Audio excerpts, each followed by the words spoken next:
US Defense Secretary Leon Panetta is certain Assad days are numbered. Isn't it too early to suggest that, given that he still has the support of many Syrians?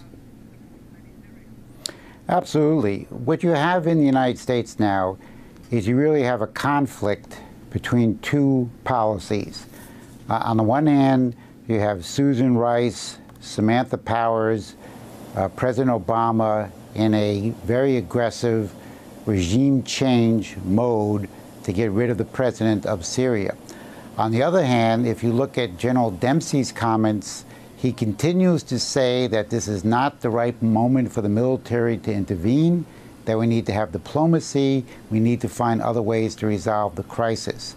So what Secretary of Defense Panetta is essentially being affected by this Susan Rice-led regime change faction, and his statements today are counterproductive to actually the future development of Syria. And he's not listening to the military by the sounds of things, because he said today if Assad wants to protect himself and his family, he'd better get the hell out now. That's the quote. I mean, that sounds like a military threat, doesn't it?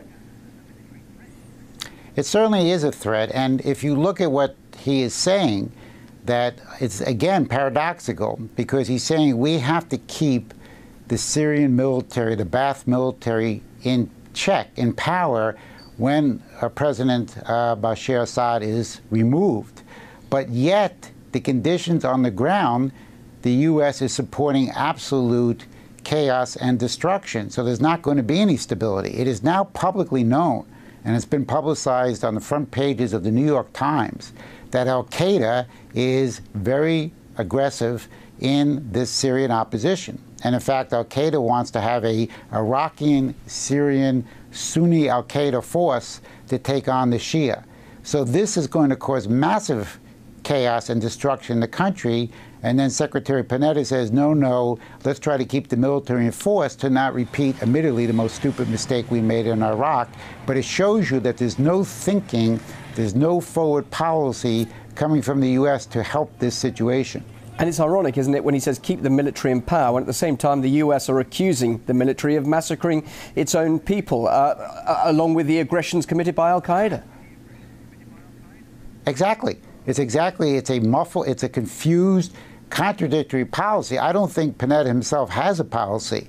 As I said, I think you've got this regime change faction, and the real concern we should all have is the bigger question, which is that Russia in particular has said they will not allow regime change, and that if Susan Rice and others go outside of the UN, this is a violation of the United Nations Charter itself, and therefore they will defend the notion of sovereignty beyond Syria, and this could bring us to the danger of war and nuclear war. And the policy of President Putin has remained absolutely steadfast now for several months on this very question of the danger of war if Syria and other countries' sovereignty is violated. And yet, there he is saying the mistakes of the Iraq war must not be repeated in a post-Assad Syria. Just how realistic is that when you're saying he hasn't got a policy now, and there doesn't seem to be a policy for after Assad goes? Correct. If you remember what happened in the Iraq War, this idiot Bremer went in and disbanded the Ba'ath Party and the military. And this was the stupidest move you could make, and it did cause years and years of chaos, which Iraq has not achieved stability since.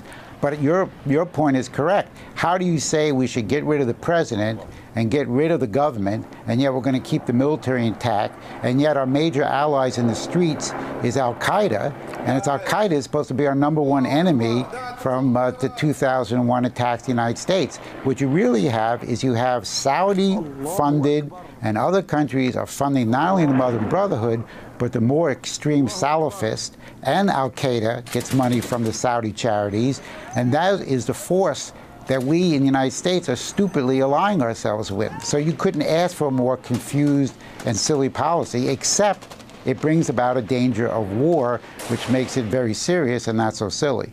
Lawrence Freeman, editor of the Executive Intelligence Review magazine, thank you very much indeed for your thoughts. Always good to hear what you have to say.